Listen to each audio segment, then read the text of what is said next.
What's up guys, my name is Ace, and with last week's update, we got a really important setting within Modern Warfare, and this is the Deadzone setting. And since then, I've had a ton of people asking me, what is a Deadzone, what does that mean, how does it work, and what is the best setting that I should be using for me? So today, we're going to explain that, and I'm going to go over exactly how you find that perfect Deadzone setting for you and your individual controller.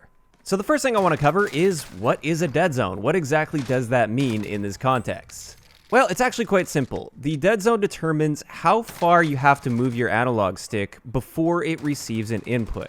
So with a really high Deadzone, you can actually move your analog stick a little bit and nothing will happen at all. You won't move, you won't aim, nothing's happening. However, with an extremely low Deadzone, or if you turn your Deadzone off, sometimes, without even touching the stick, it will be drifting all by itself. And this is called stick drift, which is something we definitely want to avoid. So depending on your controller, having too low of a Deadzone setting can be detrimental because your aim will be moving all by itself without input from you.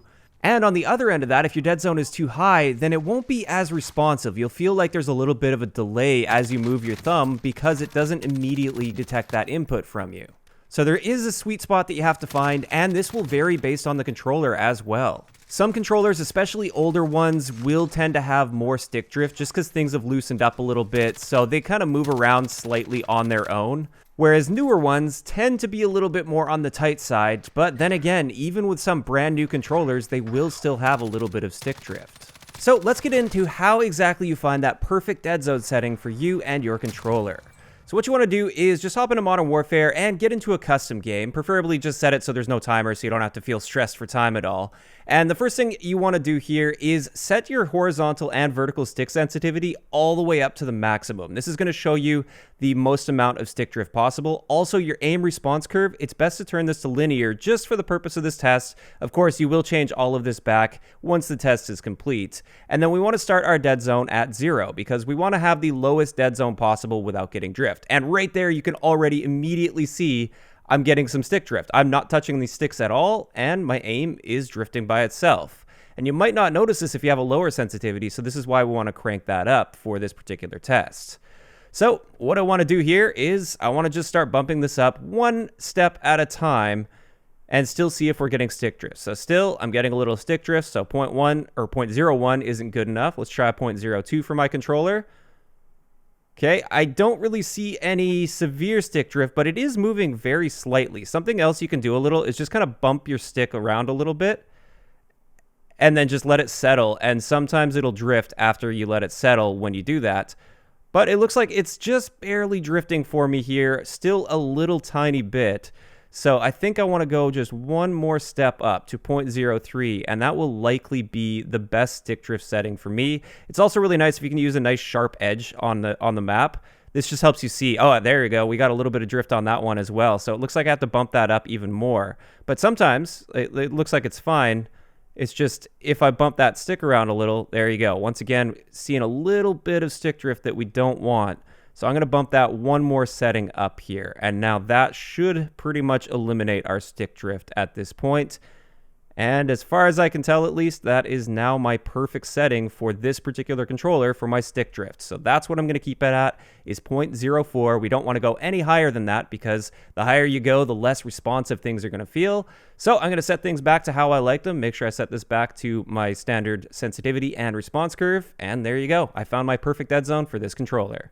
Now, one other thing I did want to discuss in this video, you can see I switched controllers. This is a first-party Sony controller. This thing is brand new, basically. I've barely used this. I use this on my second account sometimes for testing, but that's about it. This is basically new, and I just wanted to address something that this Deadzone setting doesn't appear to have fixed, and this is the extreme stuttering, which I'm trying to get it to activate. It's kind of inconsistent when it activates, but if I'm just moving around a little bit, it'll kick in eventually.